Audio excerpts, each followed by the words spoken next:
In today's video, I'll show you how to install Just Cause 2 first person mod. Check my video description for this mod download link. Once download done, right click and select WinRAR and select Open with WinRAR. Open the mod folder and open the main. Open install first. Right click on the game and select Open File Location. Drag and drop this RAR inside of a game folder. Right click on the RAR and select WinRAR and select Extract Here option. Once this extract done, delete this RAR file.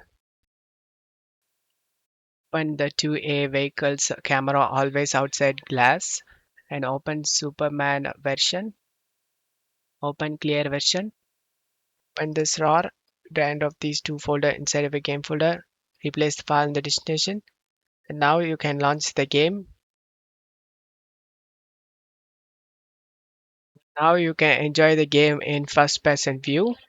I hope this video helped you. If the video helped you, don't forget to leave a like and subscribe. Thank you.